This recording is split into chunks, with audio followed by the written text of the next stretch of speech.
2027 ಅಂತ್ಯಕ್ಕೆ ಅದನ್ನ ಮುಗಿಸುವಂತ ಒಂದು ಯೋಜನೆ ಮೆಟ್ರೋದಿಂದ ಆಗ್ತಾ ಇದೆ.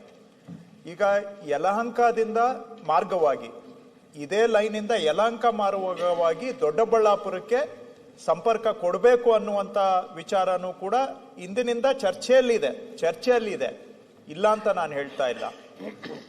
ಈಗ ಈ 2A 2B ಆಗಿ 3A ಫೇಸು ಕೂಡ ಸರ್ಕಾರ ಒಪ್ಪಿಗೆ ಕೊಟ್ಟಿದೆ.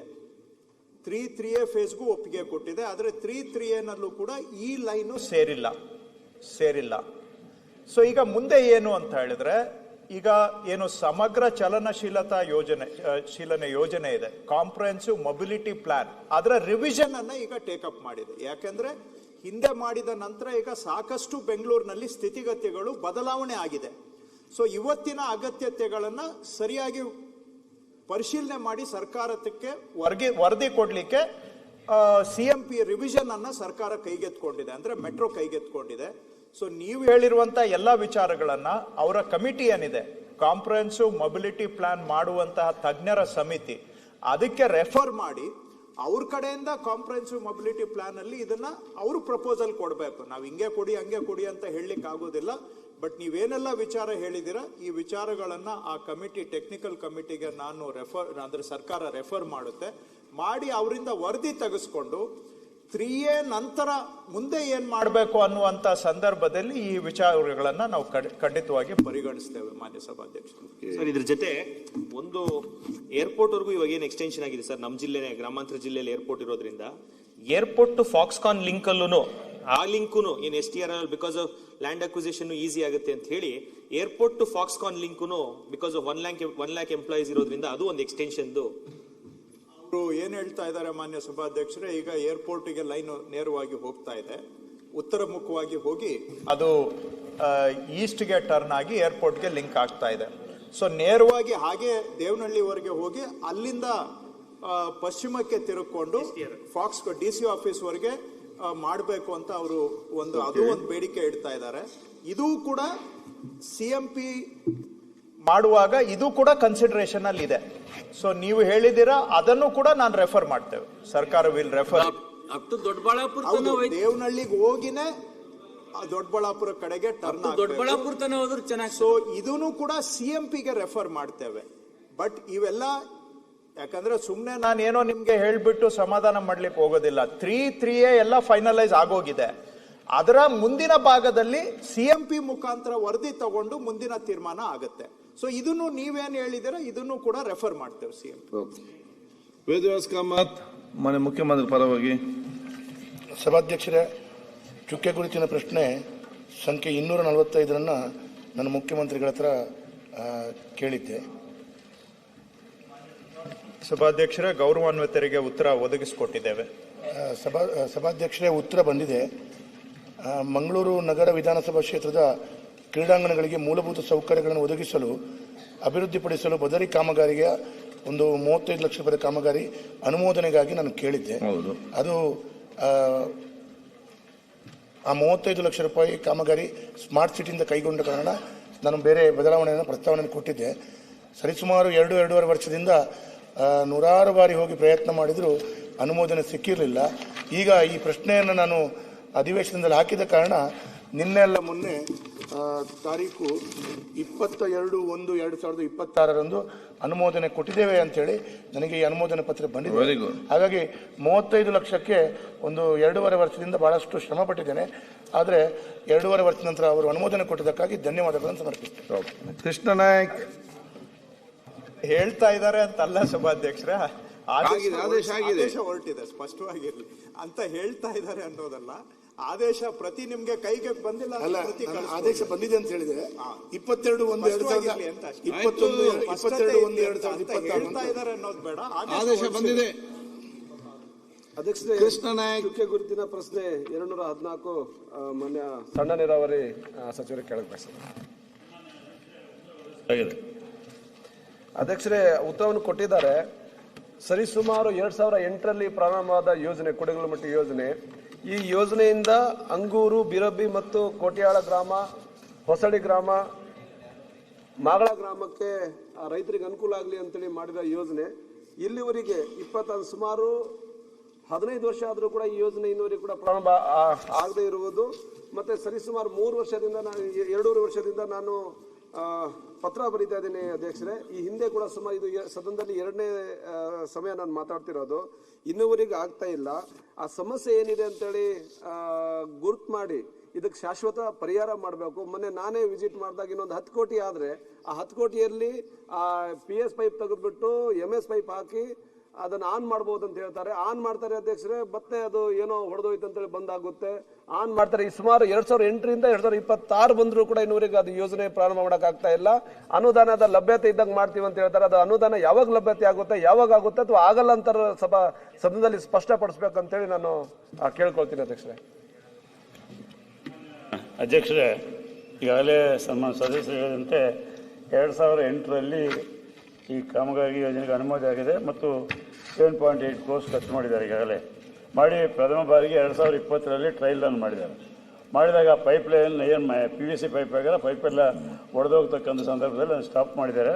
ಮಾಡಿ 1 ಕಿಲೋಮೀಟ್ರ್ ಈಗಾಗಲೇ MS ಪೈಪ್ ಮಾಡಿದ್ದಾರೆ. ಇನ್ನು 3.8 ಕಿಲೋಮೀಟರ್ಸು ಮತ್ತು ಉಳಿದಂಥದ್ದು ಪೈಪ್ ಚೇಂಜ್ ಮಾಡಿ MS ಪೈಪ್ ಮಾಡಬೇಕು. ಅದಕ್ಕೆ ಸುಮಾರು ಈಗಾಗಲೇ ನಾವು ಎಸ್ಟಿಮೇಟ್ ಮಾಡಿಸ್ತೀವಿ 10 ಕ್ರೋರ್ಸ್ ಆಡ್ ಆಗ್ತದೆ. 10 ಕೋಟಿ ರೂಪಾಯಿ ನಾವು ಈಗ ಅದಕ್ಕೆ ಒದಗಿಸ್ಬೇಕಾಗ್ತದೆ. ಹಾಗಾಗಿ ಅನುದಾನ ಇದಾಗಲೇ ಫೈನಾನ್ಸ್ ಡಿಪಾರ್ಟ್ಮೆಂಟ್ಗೆ ಕಳಿಸಿದ್ವಿ. ಅವರು ಈಗಾಗಲೇ ನಿಮ್ಮ ಮೈನರ್ ಇರಿಗೇಷನ್ ಇಲಾಖೆಯಿಂದ ಬಜೆಟ್ ಪ್ರಾವಿಷನ್ನಲ್ಲಿ ಮುಗಿದಿರೋದ್ರಿಂದ ಸದ್ಯಕ್ಕೆ ಇದನ್ನು ಕೈಗೆತ್ತಿಕೊಳ್ಳಿಕ್ಕೆ ಆಗೋದಿಲ್ಲ ಅಂದರು. ಆದರೂ ನಾವು ಈಗಾಗಲೇ ಅಧಿಕಾರಿಗಳಿಂದ ರಿಪೋರ್ಟ್ ತರಿಸಿದ್ವಿ. ಆದಷ್ಟು ಈಗ ಈ ಇಲಾಖೆಗೆ ಇವರ ಕ್ಷೇತ್ರಕ್ಕೆ ಸಂಬಂಧಪಟ್ಟಂತೆ ಈಗಾಗಲೇ ನಾವು 661 ಲಕ್ಷ 16 ಕಾಮಗಾರಿಗಳಿಗೆ ಈಗಾಗಲೇ ಅವ್ರ ಕಾನ್ಸ್ಟಿಟ್ಯೂನ್ಸಿಯಲ್ಲಿ ಮಾಡ್ತಾ ಇದ್ದಾರೆ. 6,61 ಲಕ್ಷ. ಈ ಕಾಮಗಾರಿಗಳು ನಾವು ಬರುವಂಥ ದಿನಗಳಲ್ಲಿ ಅನುದಾನದ ಆಧಾರದ ಮೇಲೆ ನಾವು ಅದನ್ನು ಕೈಗೆತ್ತಿಕೊಳ್ತೇವೆ. ಓಕೆ ಅದಷ್ಟೇ. ಈಗ 6,61 ಲಕ್ಷ ಮೇಂಟೆನೆನ್ಸ್ಗೆ ಇಟ್ಟಿದ್ದಾರೆ. ಸುಮಾರು 19 ಯೋಜನೆಗಳಿಗೆ, ಅದು ಬೇರೆದು. ಈ ಯೋಜನೆಗೆ ಇಲ್ಲಿವರೆಗೆ ಒಟ್ಟು 16,80 ಲಕ್ಷ ತಗಲಿದೆ. ಆದ್ರೂ ಕೂಡ ಇನ್ನೂವರೆಗೆ ಅದು ಪ್ರಾರಂಭ ಆಗಿಲ್ಲ. ಹಾಗಾಗಿ ಯಾವಾಗ ಮಾಡ್ತಿರೋ ಅಂತ ಹೇಳಿ, ಯಾವಾಗ ಪ್ರಾರಂಭ ಮಾಡ್ತಾರೆ ಅಂತ ಕೇಳುದು ಅವರು. ದುಡ್ಡು ಮುಂಚೆ ಇಟ್ಟಿದ್ದಾರೆ, ಯಾವಾಗ ಮಾಡೋದು ಅಂತ. ಇಲ್ಲಿ ಉಳಿದಂಥ 20 ಯೋಜನೆಗಳಿದೆ, 19 ಯೋಜನೆಗಳು ವರ್ಕ್ ಆಗ್ತಾ ಇದ್ದಾವೆ. ಈ ಒಂದು ಯೋಜನೆಗೆ ಈ ರೀತಿಯಾದಂಥ ತೊಂದರೆ ಇದೆ. ಈಗ ನಾವು ಅನುದಾನ ಸಲುವಾಗಿ ಈ ಬಜೆಟ್ನಲ್ಲಿ ಏನು ಅವಕಾಶ ಇರ್ತದೆ ನೋಡ್ಕೊಂಡು ಆದ್ಯತೆ ಮೇರೆಗೆ ಮಾಡಿಕೊಡ್ತೇವೆ. ಅಧ್ಯಕ್ಷರೇ, ಅದು ಆನ್ಸರ್ ಸಿಗ್ತಾ ಇಲ್ಲ. ಅದ್ರ ಬಜೆಟ್ ಇದಕ್ಕೆ ಇದೆಯಾ ಇಲ್ಲ ಅಂದ್ರೆ ಅವ್ರು ಏನ್ ಹೇಳ್ತಾರೆ, ಈ ಬಜೆಟ್ ಅದಕ್ಕೆ ಅನುದಾನ ಬಿಡುಗಡೆ ಮಾಡಿ ಇಮಿಡಿಯೇಟ್ ರಿಪೇರ್ ಮಾಡಿ ಕೊಡ್ತಾರಂತ. ಅದಂತ ಈಗ ಬಜೆಟ್ ಇಲ್ಲ ಅಂತ. ಅದು ಮುಂದೆ ಬರೋ ಬಜೆಟ್ ಏನಾದ್ರು ಮಾಡ್ತಾರ ಇಲ್ಲ ಅಂತ ಹೇಳಿ ಗೊತ್ತಾಗ್ಬೇಕು ಅಧ್ಯಕ್ಷರೇ. ನಾನು ಕೇಳಿ ಸದನಕ್ಕೆ ಬರ್ತೀನಿ. ಈಗ ಅವ್ರಿಗೊಂದು ಕ್ಲಾರಿಟಿ ಬೇಕು ಮಂತ್ರಿಗಳೇ, ಅವ್ರಿಗೊಂದು ಕ್ಲಾರಿಟಿ ಬೇಕಂದ್ರೆ ಮುಂದಿನ ಬಜೆಟ್ ನನಗೆ 2.5 ವರ್ಷ ಒಳಗೆ ಹಿಂದಿನ ಸರ್ಕಾರದ 12,696 ಕೋಟಿ ಪೆಂಡಿಂಗ್ ಇಟ್ಟೋಗಿದ್ದಾರೆ. ಅದಕ್ಕಾಗಿ ನಾವು ಅದನ್ನು ಯಾವ್ದು ಆದ್ಯತೆ ಮೇಲೆ ಮಾಡಬೇಕು ಅಂತವಾಗಿ ನಾವು ಮಾಡ್ತಾ ಇದ್ದೀವಿ. ಬರುವಂತ ವರ್ಷದಲ್ಲಿ ಅದನ್ನು ಮಾಡಿ ಬಜೆಟ್ ಅದನ್ನು ಮಾಡಿ ಕೊಡ್ತೀವಿ. ಓಕೆ, ಧನ್ಯವಾದಗಳು. ಹೈ ಓಲೆ ದುರ್ಗ ಮಹಾಲಿಂಗಪ್ಪ. ಸನ್ಮಾನ್ಯ ಸಭಾಧ್ಯಕ್ಷರೇ, ಚುಕ್ಕೆ ಗುರುತಿನ ಪ್ರಶ್ನೆ ಸಂಖ್ಯೆ 152 ಮಾನ್ಯ ಅಬಕಾರಿ ಸಚಿವರನ್ನು ಕೇಳಲಿಕ್ಕೆ ಬಯಸ್ತೇನೆ ಸರ್. ಸಭಾಧ್ಯಕ್ಷರೇ, ಉತ್ತರ ಒದಗಿಸಲಾಗಿದೆ. ಸನ್ಮಾನ್ಯ ಸಭಾಧ್ಯಕ್ಷರೇ, ಸನ್ಮಾನ್ಯ ಸಚಿವರು ಉತ್ತರಗಳನ್ನು ಒದಗಿಸಿದ್ದಾರೆ ಸರ್. ಅದರ ಇಷ್ಟ ನನಗೆ ನಿಮ್ಮ ಮುಖಾಂತರ ಕೇಳಲಿಕ್ಕೆ ಬಯಸ್ತೇನೆ. ಈಗ ನನ್ನ ಕ್ಷೇತ್ರದೊಳಗೆ ಅಲ್ಲಲ್ಲಿ ಪಟ್ಟಿ ಅಂಗಡಿ ಮತ್ತು ಕಿರಾಣಿ ಅಂಗಡಿಗಳಲ್ಲಿ ಅಕ್ರಮವಾಗಿ ಮದ್ಯ ಮಾರಾಟವನ್ನು ಮಾಡ್ತಾ ಇದ್ದಾರೆ. ಪ್ರಶ್ನೆ ಕೇಳಲಿ, ಪ್ರಶ್ನೆಗಳಿಗೆ ಬಿಡ್ಬೇಕಲ್ಲ. ಅದಕ್ಕೆ ಸರ್ ಅದನ್ನ ಕಡಿವಾಣ ಹಾಕ್ಬೇಕು. ಅದಕ್ಕೆ ಮತ್ತೆ ಚಿಕ್ಕ ಮಕ್ಕಳೆಲ್ಲ ಅದ್ರಾಗ ಸೇರ್ಕೊಂಡು ಬಹಳ ವ್ಯಸನಿಗಳಾಗ್ತಾ ಇದ್ದಾರೆ ಚಿಕ್ಕ ಮಕ್ಕಳು. ಅದಕ್ಕೂ ಒಂದು ಮನೆ ಮಂತ್ರಿಗಳೇ ಕಡಿವಾಣ ಹಾಕ್ಬೇಕು ಸರ್ ಅದಕ್ಕೆ. ಓಕೆ, ಮನೆ ಮಂತ್ರಿ ಅವರೇ, ಸತತವಾಗಿ ಪ್ರಶ್ನೆ ಬರ್ತಾ ಇದೆ. 357 ದಾಳಿಗಳನ್ನು ನಡೆಸಿ 18 ಜಾಮೀನಿ ವಲ್ಲದ ನಾನ್ ಬೆಲೆಬಲ್ ಪ್ರಕರಣ ದಾಖಲು ಮಾಡಿದ್ದೀವಿ. ದಂಡ ವಿಧಿಸಬಹುದಾದ 295 ಪ್ರಕರಣಗಳನ್ನು ದಾಖಲೆ ಮಾಡಿದ್ದೀವಿ. ಹಾಗೂ 322 ಆರೋಪಿತರನ್ನು ದಸ್ತಗಿರಿಗೊಳಿಸಲಾಗಿದೆ. 370 ಲೀಟರ್ ಮದ್ಯವನ್ನು ವಸೂಲಿ ಮಾಡಲಾಗಿದೆ. 7 ವಾಹನಗಳನ್ನು ವಶಪಡಿಸಿಕೊಳ್ಳಲಾಗಿದೆ. ಒಟ್ಟಾರೆ ಅಧ್ಯಕ್ಷರೇ, ಇದು ಬೇರೆ ಕಡೆ ನಡೀತಕ್ಕಂಥದ್ದು ಅಂಗಡಿಗಳಲ್ಲದೆ MSIಲು CL2ದಿಂದ ತೆಗೆದುಕೊಂಡು ಹೊರಗಡೆ ಏನು ಕುಡಿತಕ್ಕೆ ಕೆಲವರು ಒಳಗಾಗ್ತಾ ಇದ್ದಾರೆ. ಅದನ್ನು ನಾನು ಹಾಗೂ ಪೊಲೀಸ್ ಇಲಾಖೆ ಒಳಗೊಂಡು ಅದ್ರ ಬಗ್ಗೆ ಕಠಿಣ ಕ್ರಮ ಕೈಗೊಳ್ಳಿ. ಓಕೆ ಸರ್, ಆದಷ್ಟು ಬೇಗ ಪಟ್ಟಿ ಅಂಗಡಿ ಮತ್ತು ಕೆರೆಗಡೆ ಅದು ಬಂದ್ ಆಗ್ಬೇಕು ಸರ್, ಹುಡುಗರು ಬಾಳ ಅದಕ್ಕೆ ಇದ್ಲಾಗ. ತಮ್ಮ ಇದನ್ನ ಏನೇನು ಸಾಧ್ಯ ಇದೆಯೋ ಅದನ್ನ ನಾನು ಕಟ್ಟುನಿಟ್ಟಿನ ಕ್ರಮ ಕೈಗೊಳ್ತೇನೆ. ಆರಗ ಜ್ಞಾನೇಂದ್ರ ಇಲ್ಲ, ವಿಶ್ವನಾಥ್ ಸರ್. ವಿಶ್ವನಾಥ್ ಸರ್ ಅಧ್ಯಕ್ಷ ನಿಮಿಷ ಹಂಗೆ ಕೊಟ್ಬಿಟ್ರೆ ಅಲ್ಲಿ ಮುಗಿತಲ್ಲ ಈ ಪ್ರಶ್ನೆ ಅವ್ರ ಉತ್ತರ ನೋಡಿ ಅನ್ಸರಿ. ನೀವು ಓದಿ ಉತ್ತರ ಓದಿ ಸರ್. ಯಾಕೆ ಹೇಳಿದ್ರಲ್ಲ ಅವರು ಆಕ್ಷನ್ ತಗೊಳ್ತಾರೆ. ನಿಮಿಷ ಉತ್ತರದಲ್ಲಿ ಏನ್ ಹೇಳಿದ್ದಾರೆ ಅಂದ್ರೆ, ಅಲ್ಲಲ್ಲ ಅವ್ರ ಉತ್ತರದಲ್ಲಿ ಏನ್ ಹೇಳಿದ್ದಾರೆ ಅಂದ್ರೆ, ಅಕ್ರಮವಾಗಿ ಮದ್ಯ ತಯಾರಿಕೆ ಪ್ರಕರಣಗಳು ಕಂಡು ಬಂದಿರುವುದಿಲ್ಲ ಅಂತ ಮೊದಲನೇ ಪ್ಯಾರದಲ್ಲಿ ಹೇಳ್ತಾರೆ.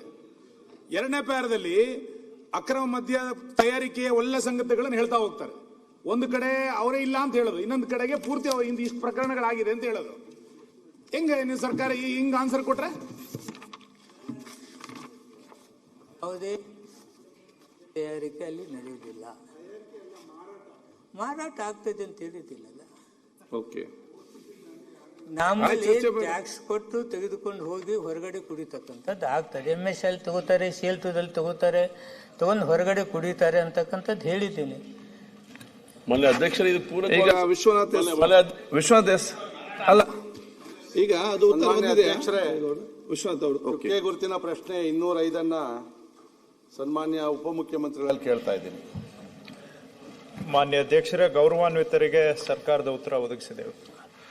ಸನ್ಮಾನ್ಯ ಸಭಾಧ್ಯಕ್ಷರೇ, ತುಮಕೂರು ಮುಖ್ಯ ರಸ್ತೆಯಿಂದ ಮಧುರೆ, ರಾಜಾನಕುಂಟೆ, ತಿಮ್ಸಂದ್ರ ಮತ್ತು ಏರ್ಪೋರ್ಟ್ ರೋಡು ಮತ್ತೆ ಮುಂದಕ್ಕೆ ಹೋಗ್ತದೆ, ನಮ್ಮ ಸನ್ಮಾನ್ಯ ಕೃಷ್ಣ ಬೈರೇಗೌಡರ ಏರಿಯಾಗೆ ಹೋಗ್ತದೆ. ಹಿಂದೆ ನಾನು ಪ್ರಶ್ನೆ ಕೇಳಿದಾಗ ಕೆಲವು ಉತ್ತರ ಕೊಟ್ಟಿದ್ದಾರೆ.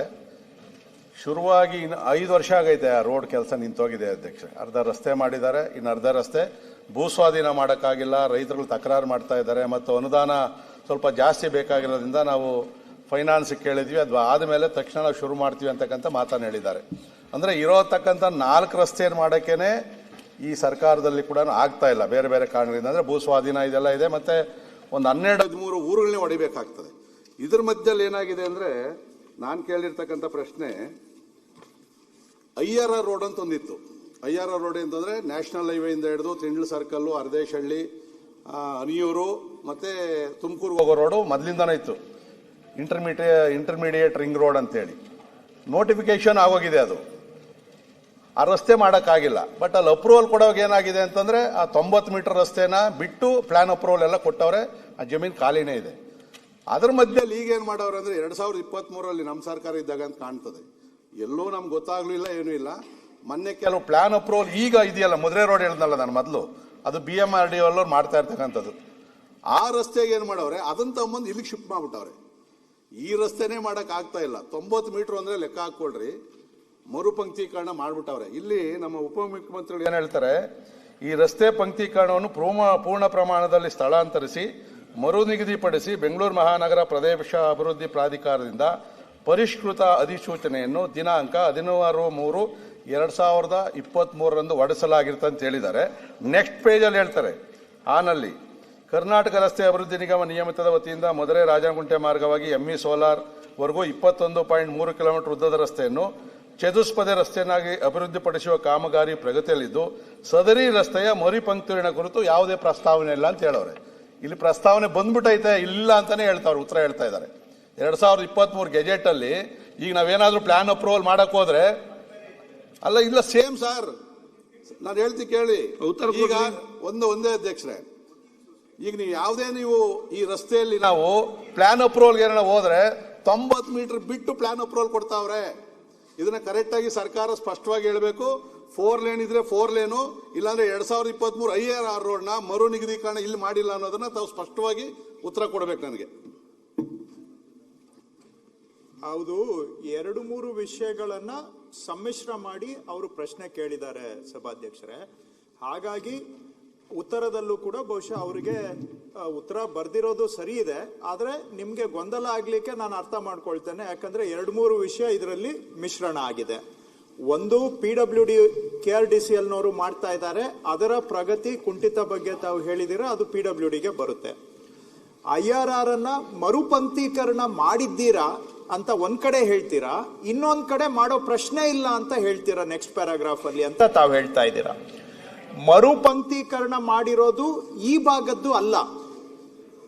ಅಲ್ಲಿ ಒಂದು ಹಿಂದೆ IRR 2007ರಲ್ಲಿ ಏನ್ ನೋಟಿಫೈ ಆಗಿದೆ, ಅದರಲ್ಲಿ ಒಬ್ಬರು ಬಹುಶಃ ಬೆಂಗಳೂರು ದಕ್ಷಿಣ ತಾಲೂಕು ಅಥವಾ ಆನೇಕಲ್ ತಾಲೂಕಲ್ಲಿ ಒಂದು ಹೌಸಿಂಗ್ ಸೊಸೈಟಿಯವರು ಕೋರ್ಟಿಗೆ ಹೋಗಿ ಕೋರ್ಟಿಂದ ಆ ಪ್ರದೇಶವನ್ನ ಬಿಟ್ಬಿಡಿ ಅಂತ ಒಂದು ಆದೇಶ ಬಂತು. ಆ ಭಾಗದ್ದು ಇರೋದು ಇಲ್ಲಿ, ಅದು ಆ ಭಾಗದಲ್ಲಿ ಮಾತ್ರ ಆಲ್ಟರ್ನೇಟ್ ಅನ್ನ ಮರುಪಂಕ್ತೀಕರಣ ಮಾಡಲಾಗಿದೆ ಹೊರತು ಬೇರೆ ಇಲ್ಲಿಂದ ಏನು ಇಲ್ಲಿವರೆಗೂ ಇದೆ ಅದು ಅದೇ ಅಲೈನ್ಮೆಂಟ್, ಒರಿಜಿನಲ್ ಅಲೈನ್ಮೆಂಟೇ ಇದೆ. ಸೊ ಅದರಲ್ಲಿ ಯಾವುದು ಕೂಡ ಮರುಪಂಕ್ತೀಕರಣ ಇಲ್ಲಿ ಪ್ರಶ್ನೆ ಉದ್ಭವಿಸೋದಿಲ್ಲ. ತಾವೇನ್ ಕೇಳಿದ್ದೀರಾ, ಈಗ KRDCL ಮಾಡ್ತಾ ಇರೋದನ್ನೇ ಅದನ್ನೇ ಅಪ್ಗ್ರೇಡ್ ಮಾಡಿ ಅಂತ ತಾವು ಕೇಳಿದ್ದೀರಾ. ಅದು ಮಾಡಕ್ ಆಗೋದಿಲ್ಲ ಅಂತ ನಾವು ಹೇಳ್ತಾ ಇದ್ದೇವೆ. ಅದು ಮಾಡಕ್ ಆಗೋದಿಲ್ಲ, ಯಾಕಂದ್ರೆ 45 ಮೀಟರ್ ಈಗ ಮಾಡೋದು ಕಷ್ಟ ಆಗಿದೆ. ಅದನ್ನ 90 ಮೀಟರ್ಗೆ ಮಾಡಕ್ಕೆ ಆಗೋದಿಲ್ಲ. ಅಲ್ಲಿ IRR ನ ಅವಶ್ಯಕತೆ ಇದೆ ಅಂತ ನಾವು ಹೇಳ್ತಾ ಇದ್ದೇವೆ. ನೀವ್ ಹೇಳ್ಬೋದು 45 ಮೀಟರ್ ಅಗಲನೇ ನೀವು ಮಾಡಕ್ ಆಗ್ತಾ ಇಲ್ಲ, 90 ಮೀಟರ್ ಅಗಲ ಹೇಗ್ ಮಾಡ್ತೀರಾ ಅಂತ. ತಮ್ಗೆ ಗೊತ್ತಿದೆ, ಇದು 90 ಮೀಟರ್ಸ್ಗೆ 2007ರಲ್ಲೇ ನೋಟಿಫೈ ಆಗಿದೆ. ಹಾಗೂ ಅಲ್ಲಿ ಪ್ಲಾನ್ ಅಪ್ರೂವಲ್ ಯಾರೇ ತಗೊಂಡ್ರು ಕೂಡ ಆ ವಿಸ್ತೀರ್ಣವನ್ನ ಬಿಟ್ಟೆ ಪ್ಲಾನ್ ಅಪ್ರೂವಲ್ ಕೊಟ್ಟಿರೋದ್ರಿಂದ ಆ ಜಮೀನ್ ಮೇಲೆ ನಮ್ಮ ಹಕ್ಕು ಇದೆ, ಕಾನೂನಾತ್ಮಕವಾಗಿ ನಮ್ಮ ಹಕ್ಕಿದೆ. ಅದು ನಮ್ಮದು ರಸ್ತೆ, ಯಾರೇ ಮಾಡಿದ್ರು ಡೆವಲಪ್ ಮಾಡಿದ್ರು ಕೂಡ ಆ ಪೋರ್ಷನ್ ಅನ್ನ ಬಿಟ್ಟೆ ಮಾಡಬೇಕು. ಇಲ್ಲ ಅಂದ್ರೂ ಕೂಡ ನಮ್ಗೆ ರೈಟ್ಸ್ ಬರುತ್ತೆ. ಸೊ ಹಾಗಾಗಿ ನೀವ್ ಹೇಳ್ತಾ ಇರೋ ಪ್ರದೇಶದಲ್ಲಿ ಮರುಪಂಕ್ತೀಕರಣ ಆಗಿಲ್ಲ, ಮಾಡೋದಕ್ಕೆ ಆಗೋದು ಇಲ್ಲ. ನಾವು PRR ಮಾಡಬೇಕಾಗತ್ತೆ. ಭವಿಷ್ಯದಲ್ಲಿ ಬೆಂಗಳೂರಿನ ಟ್ರಾಫಿಕ್ ಅವಶ್ಯಕತೆಗೆ ಅನುಗುಣವಾಗಿ IRR ಮಾಡಬೇಕಾಗುತ್ತೆ ಅನ್ನೋದು ಸರ್ಕಾರದ ನಿಲುವು. ಮರುಪಂಕ್ತೀಕರಣ ಮಾಡಿ ಆದೇಶ ಮಾಡಿದಿರಲ್ಲ ಅಂತ ನೀವು ಕೇಳ್ತಾ ಇರೋದು ಈ ಪ್ರದೇಶದ್ದು ಅಲ್ಲ. ಅಲ್ಲಿ ಒಂದು ಕೋರ್ಟ್ ಕೇಸ್ ಬಂದಿದ್ರಿಂದ ಅದು ಬರೋದು ಆ ಕಡೆ ಆನೇಕಲ್ ಸೈಡ್ ಅಲ್ಲಿ ಒಂದು ಎಕ್ಸ್ಟೆಂಟ್, ಒಂದು ಲೆಗ್ ಅನ್ನ ಮಾತ್ರ, ಒಂದು ಸ್ಟ್ರೆಚ್ ಅನ್ನ ಮಾತ್ರ ಕೋರ್ಟ್ ನಿರ್ದೇಶನದ ಮೇಲೆ ಮರುಪಂಕ್ತೀಕರಣ ಮಾಡಿದೆ. ಈ ಪ್ರದೇಶದಲ್ಲಿ ಮರುಪಂಕ್ತೀಕರಣ ಮಾಡಿಲ್ಲ, ಮಾಡೋದಕ್ಕೆ ಆಗೋದು ಇಲ್ಲ. ಈಗ ನೀವು 45 ಮೀಟರ್ ರಸ್ತೆಯನ್ನ ನೋಟಿಫಿಕೇಶನ್ ಮಾಡಿದಿರಿ, ನಮ್ದೇನು ಅಭ್ಯಂತರ ಇಲ್ಲ. ಇವ್ರು ಹೇಳ್ತಾ ಇರೋದು 2007ರಲ್ಲಿ 90 ಮೀಟರ್ಗೆ ನಾವು ಹೆಚ್ಚಿನ ವಿಡಿಯೋಗಳಿಗೆ ಪ್ರತಿಧ್ವನಿ ಯೂಟ್ಯೂಬ್ ಚಾನೆಲ್ ಸಬ್ಸ್ಕ್ರೈಬ್ ಮಾಡಿ, ಬೆಲ್ ಐಕಾನ್ ಕ್ಲಿಕ್ ಮಾಡಿ.